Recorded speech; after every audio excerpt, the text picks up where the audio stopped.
My eldest son, whom I raised single-handedly, is getting married. His fiancée is strikingly beautiful, like a model. Yet it became clear that beauty was her only asset when she callously told me, "You're a dropout and a stranger, so don't come." To add insult to injury, I was deceived about the wedding venue. Over time, she maintained a contemptuous attitude towards me due to my lack of formal education.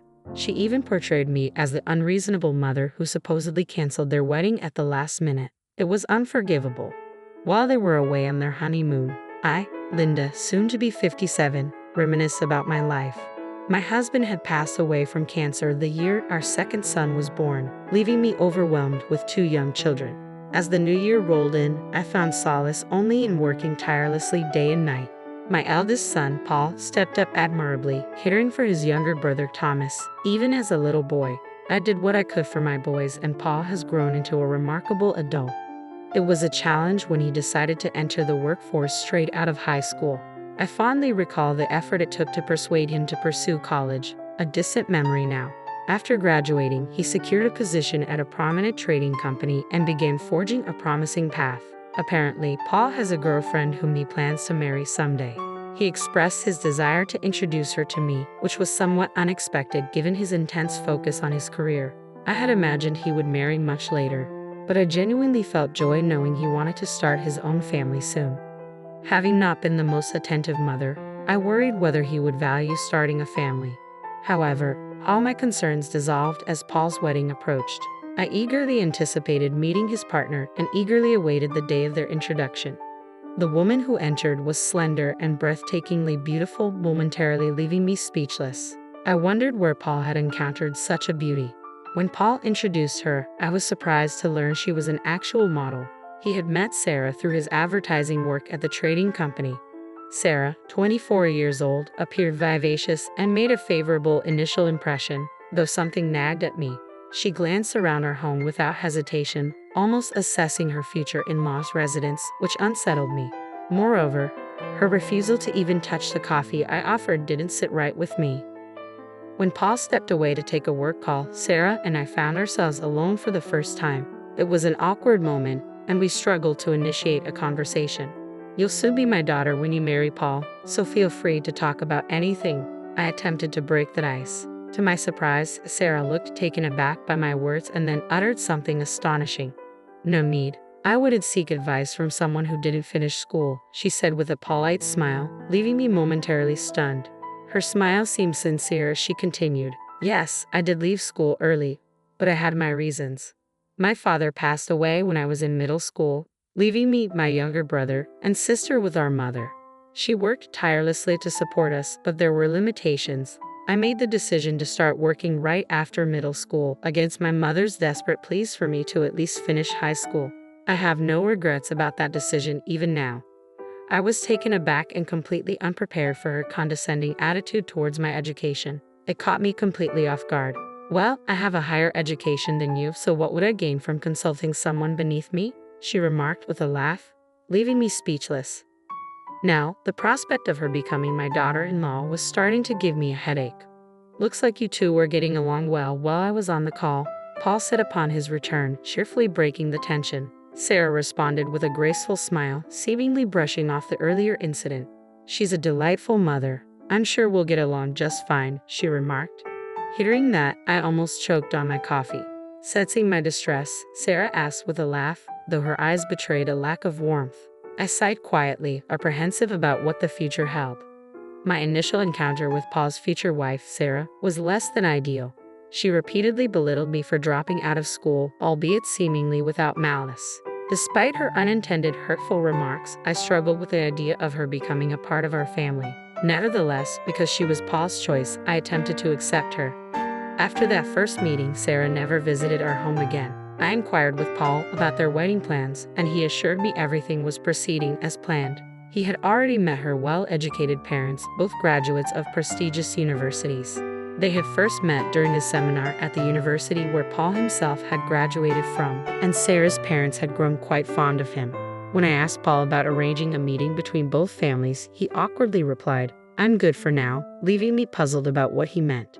It appeared that the wedding plans were well underway. Paul, occupied with his job, had delegated all arrangements to Sarah.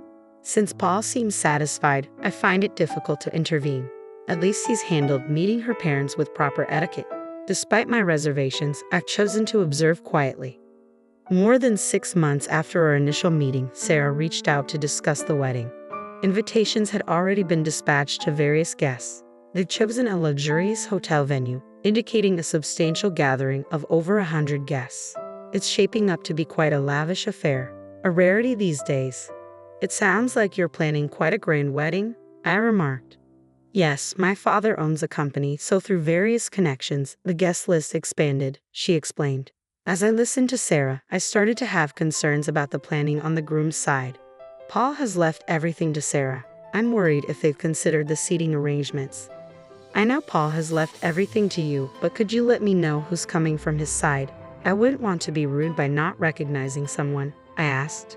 Sarah responded with a hint of irritation. Sure, she said curtly. Everything's perfectly arranged, so there's no need to worry, she added, her tone coming across as somewhat condescending. I felt a surge of irritation, but I held back from raising my voice to a younger woman. The wedding was just a month away, and I emphasized the importance of having the date and time confirmed repeatedly.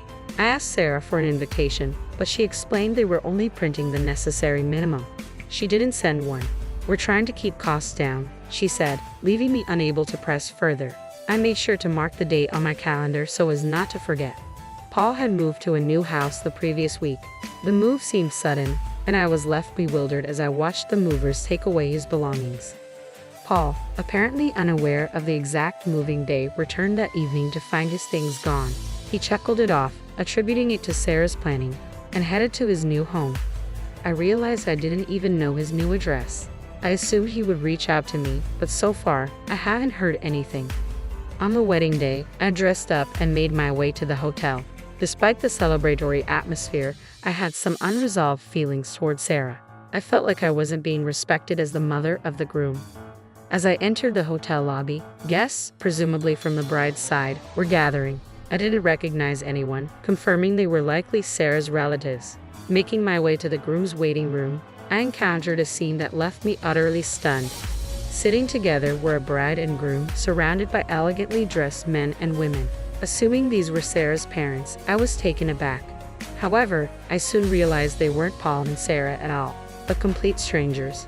They looked at me with confusion, understandably seeing me as an unexpected intruder in their private moment. Sorry, I must have walked into the wrong room, I muttered, feeling my face flush with embarrassment as I hurriedly exited. It was indeed another wedding. A sinking feeling prompted me to approach the hotel's bridal staff. They confirmed there was no reservation for Paul's wedding. Sarah had deceived me about the date and time, though I was certain today was supposed to be the wedding day. Regrettably, I have failed to confirm the location with Paul in time. Somewhere at this moment, Paul and Sarah were surely having their wedding.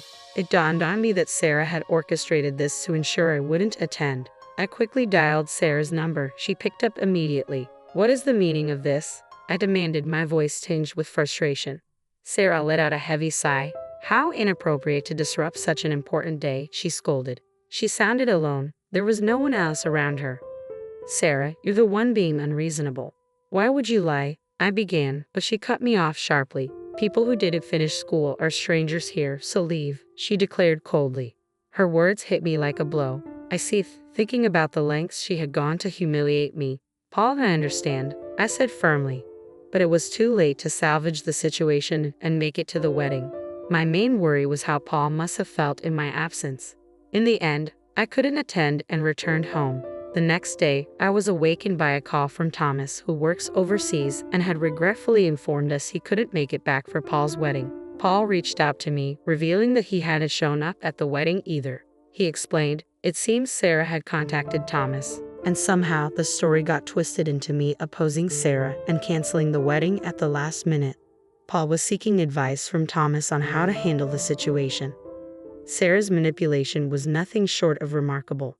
I explained the truth to Thomas, recounting how Sarah had deceived me with false information, preventing my attendance at the wedding. Initially, Thomas seemed skeptical, perhaps thinking I was making excuses. However, as I described Sarah's dismissive behavior during her initial visit, he began to believe me. Does Paul know about this? he inquired. He probably thinks I canceled at the last minute, I replied, feeling tears of frustration welling up. You won't let this slide, will you? Thomas sought to reassure me. No, I affirmed. This was no time for tears. I was determined to set things right with Paul, and my frustration soon gave way to resolve. Unable to reach Paul, who was likely on his honeymoon, I decided to confront Sarah's parents directly. I visited their home, where they greeted me with evident suspicion. As we sat down to talk, it became apparent they believed I had opposed the marriage and abruptly canceled at the last minute. I started by addressing this misunderstanding head-on. I wasn't certain they would trust my explanation, but I felt compelled to lay out the truth. Initially, they remained skeptical. However, as a last resort, I revealed my trump card, a recorded conversation with Sarah. It felt drastic, but I had no other choice. With a deep breath, I retrieved my phone and played the recorded conversation. The harsh words Sarah spoke echoed through the phone. I understand why you'd want to support Sarah. I'm a mother too, but please understand how painful it is to be excluded from my own son's wedding, I pleaded. Sarah's parents bowed their heads in silence, offering no apology. It dawned on me then. They had molded Sarah into the person she was, including her disdain for my lack of formal education. In that tense silence, I slid my business card across the table. Sarah's father's eyes widened as he examined it, then looked back at me. I'll do whatever it takes, I vowed. Paul returned a week later from his honeymoon, during which I hadn't heard from him. I feared Sarah might have influenced him, but it turned out to be an unnecessary worry. As I heard the front door open, I stepped out of the living room to find Paul walking in. Upon seeing me, he hurried over to apologize. Mom, I'm sorry I didn't realize what was happening. Soon after the newlyweds returned from their honeymoon to their new home, Sarah's parents paid them a visit. Without time to settle in, Sarah found herself confronted by her father, Joseph. What's going on? Paul, caught off guard, was stunned as Joseph burst in, shouting at Sarah. Sarah hesitated briefly under her father's anger, but her resolve quickly kicked in, leading to a heated exchange between father and daughter. Your actions are tarnishing our reputation, he thundered, tossing my business card at Sarah. She picked it up, her face straining of color as she read my title. Unknown to Sarah, I held the position of president at one of her father's crucial business clients. Despite leaving school early, I worked diligently and earned respect, rising to this prestigious role. Additionally, her father's company acted as a subcontractor for mine. Just 3 days earlier, I had terminated all contracts with his small parts distribution business, which relied heavily on our company for over 80% of its orders. It was understandable that he was upset. You need to apologize to Linda immediately, he insisted. Sarah hesitated, clearly confused. I don't see why I should apologize to someone like her, she retorted stubbornly. It was then that Paul began to grasp the truth. Reflecting on Sarah's behavior, he started to notice several inconsistencies. He apologized to me for believing Sarah's fabricated story about my absence on the wedding day. Mom, I forgot. I should never have doubted you. I'm truly sorry. It's all right, as long as you understand. But I won't reverse my decision regarding the company. I can't continue business with someone who discriminates based on education, I asserted. Paul nodded in agreement. Then he declared, the marriage is over. The scandalous news of a divorce right after their honeymoon spread rapidly. Paul apologized to the guests and reimbursed the gifts from his side at his own expense. Allegedly, there was no response from Sarah's guests. When her guests requested reimbursements, she reportedly caused a scene. The divorce was a difficult process, eventually involving lawyers. The recorded evidence I provided played a crucial role in the proceedings. Paul joked that divorcing was harder than getting married and mentioned that Sarah's father's company was now facing bankruptcy, despite attempting to return to modeling. Sarah found her reputation too tarnished for any agency to hire her. Recently, she's been spotted intoxicated, still harboring resentment towards me. The dropout old lady. There's been no sign of remorse from her. Perhaps further setbacks might prompt some introspection. Back at home, Hall suggested renovating our old house. It seems he's in no rush to remarry.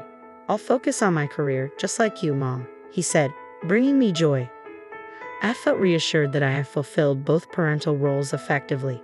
Just be more cautious in your choice of partner next time, was my only advice. Paul nodded, looking somewhat sheepish.